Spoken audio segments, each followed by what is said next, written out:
तो मास्लोस hierarchy of needs, इससे समझ में आता है कि ड्रामा हमारे ज़रूरत के हिसाब से चल रहा है।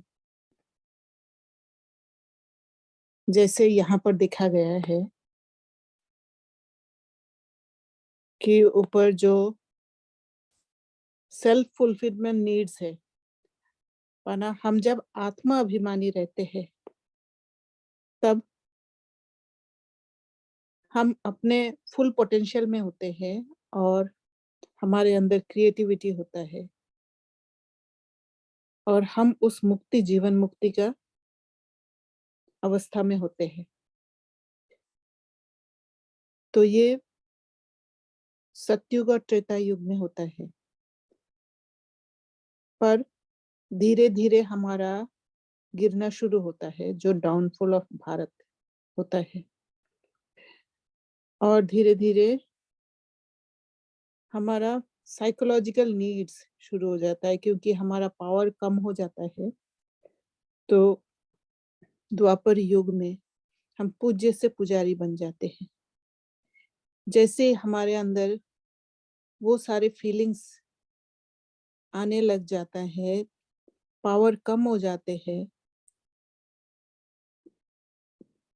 जो सतयुग में हमारा शक्ति था, वो शक्ति घटने लग जाता है, तो हमारे अंदर एक ज़रूरत का पैदा होता है, जो नीड, एक डेफिशिएंसी नीड क्रिएट होता है हमारे अंदर, जिससे हम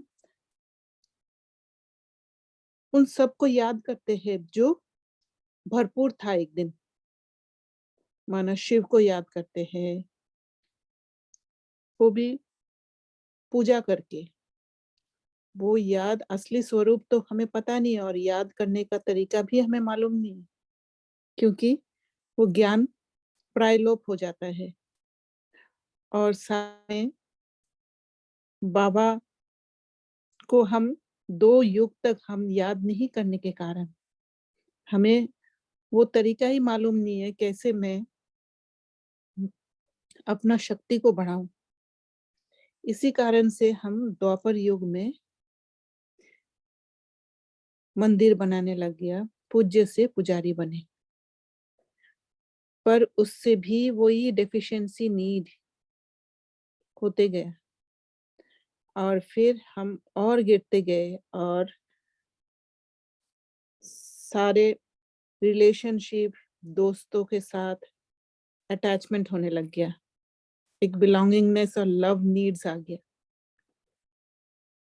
जहाँ एक्सपेक्टेशंस आ गया, शुरू हो गया। दूसरे से मिलने का इच्छा रखा और नहीं मिला तो दुखी हुए और गिरते गए।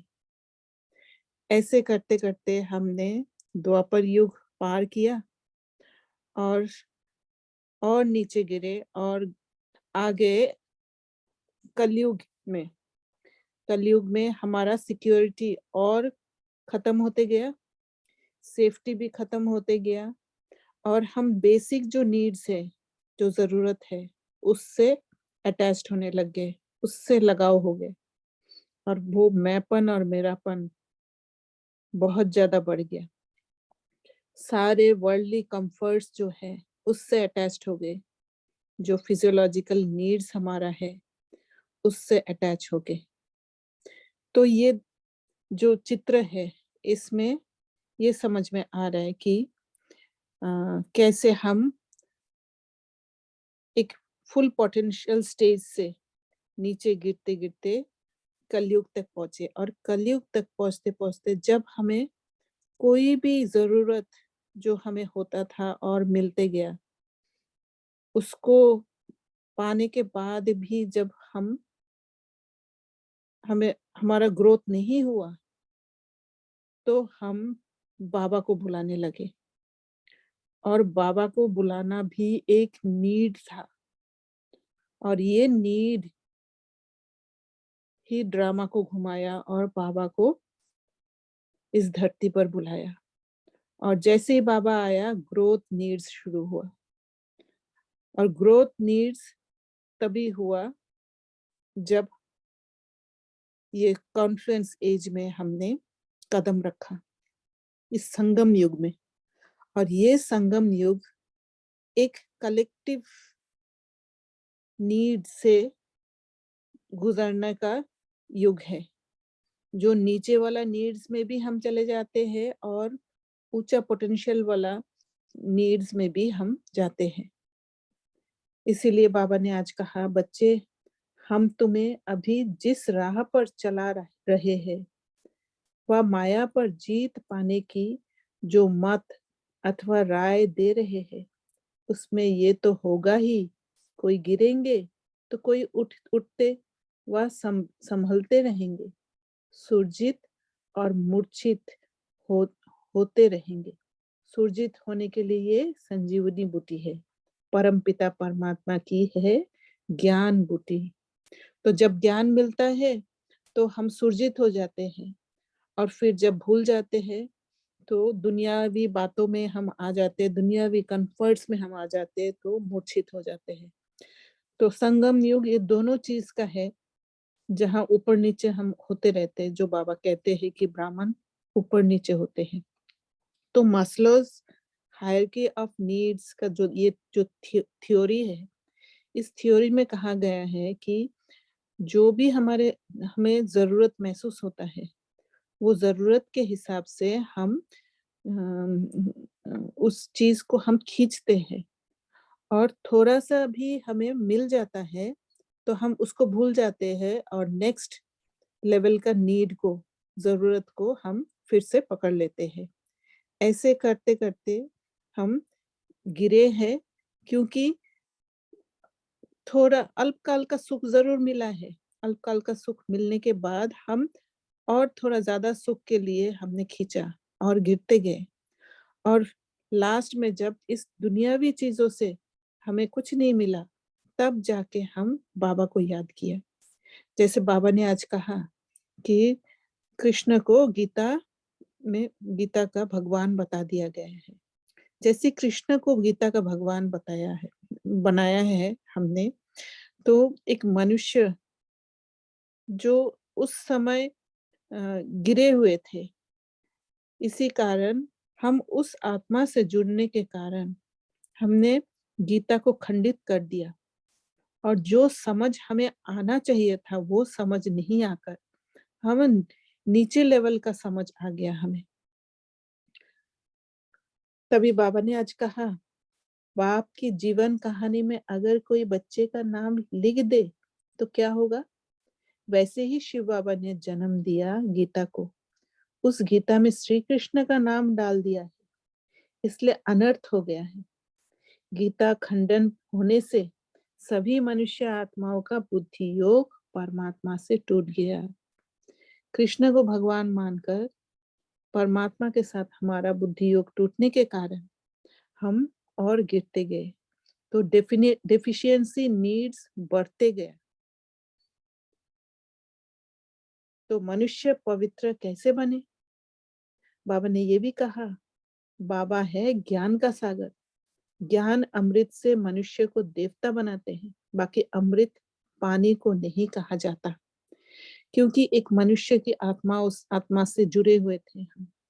तो मनुष्य के हिसाब से, इस दुनिया के हिसाब से हमने ज्ञान अमृत को पानी समझ बैठा है। यही समझ का फर्क होने के कारण हम गिरे हैं। मनुष्य कहते हैं शास्त्र अनादि है, हम कहते हैं ड्रामा ही अनादि है, और ये ड्रामा जैसे जैसे हमारी जरूरत है उसी हिसाब से चलते रहा, ये ऑटोमेटिक चलते जाता है, और वो ड्रामा ही है हमारा जरूरत। हम कहते हैं ड्रामा ही अनादि है, परंतु ऐसे नहीं कि ये कोई शास्त्र सत्युग से शुरू हुए हैं, ये सब अनादि है, ड्रामा में नूंद है। बाबा ने ये भी कहा कि सत्युग त्रेता में मेरा पार्ट नहीं है, क्योंकि वहां नीड नहीं था, हमें जरूरत ही नहीं था सत्युग त्रेता में। सृष्टि ड्रामा अनुसार चलती रहती है, मेरा भी ड्रामा के अंदर पार्ट नूंदा हुआ है, जब तक हमें जरूरत नहीं हुआ, जैसे कलयुग में जब तक हमें जरूरत, बाबा की जरूरत नहीं हुआ, तब तक बाबा भी आ नहीं पाए। तो बाबा ने कहा मेरा भी ड्रामा के अंदर पार्ट मूंदा हुआ है, मैं ड्रामा के बंधन में बंधा हुआ हूँ। जैसे क्राइस्ट बुद्ध आदि का सतयुग त्रेता में पार्ट नहीं है। क्राइस्ट बुद्ध का जो जरूरत द्वापर युग में था, क्योंकि पूजा पाठ जब हम कर रहे थे तो उससे भी हमें नहीं मिल पा रहा था, तो धर्म स्थापन होना बहुत जरूरी था, इसलिए धर्म स्थापक नीचे आए। तुम जानते हो जो अधूरा पवित्र बनेंगे उन्हें राज्य भी अधूरा मिलेगा। जो ज्ञान योग में तीखे जाएंगे वही पहले राजे बनेंगे। ये राजधानी बन रही है, पूरा पुरुषार्थ करना है। तो अभी भी हमारा जो पुरुषार्थ है, हम पुरुषार्थ, हमारे पद तो फिक्स्ड है और उसी हिसाब से हमारे पुरुषार्थ का भी जरूरत है, नीड्स है, और उसी हिसाब से हम कर रहे हैं। भक्ति में भी साक्षात्कार होता है। ये दिव्य दृष्टि बाप के सिवाय और किसकी ताकत नहीं है। और भक्ति में भी जिस लगन से हमने भक्ति किया उस हिसाब से बाबा ने साक्षात्कार भी कराया। ऐसे नहीं बाप कमाई करेगा तो बच्चों को मिल जाएगी, नहीं, बच्चों को भी ये सच्ची कमाई करानी है। ये है समझने की बातें, इसमें परहेज बहुत चाहिए। तो बाबा ने स्पष्ट बताया है कि सच्ची कमाई बच्चों को ही करानी है। जैसे जैसे हमारी जरूरत है उस हिसाब से हमें पुरुषार्थ करना है, और तब हम हमारा जो पद फिक्स्ड है वहां तक हम पहुंच पाएंगे।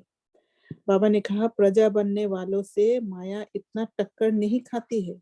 माया जीत जगत जीत बनना है, प्रजा जगत जीत नहीं बनती है। जगत जीत माना सूर्यवंशी चंद्रवंशी बनना।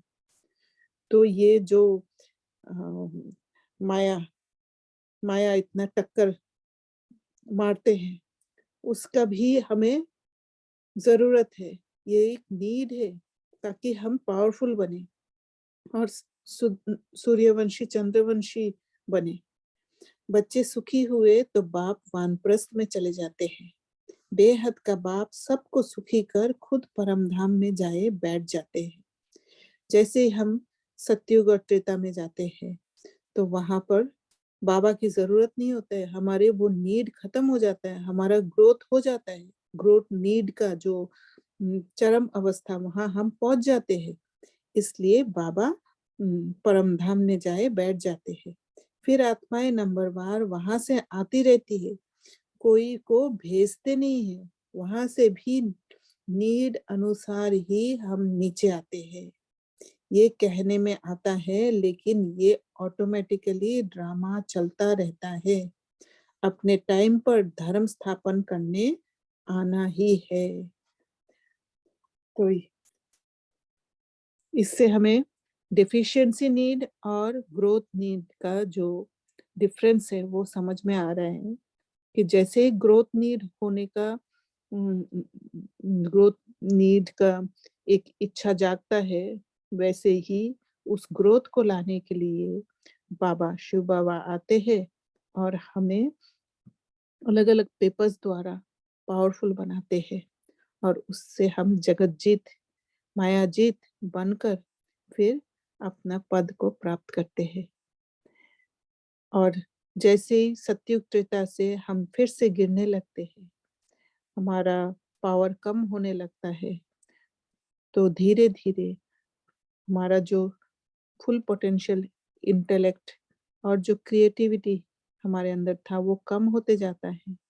तो फिर धीरे धीरे हमारा डेफिशिएंसी नीड्स आने लग जाता है, और डेफिशिएंसी नीड्स के अनुसार हम धीरे धीरे नीचे गिरने लग जाते हैं। अच्छा, ओम शांति।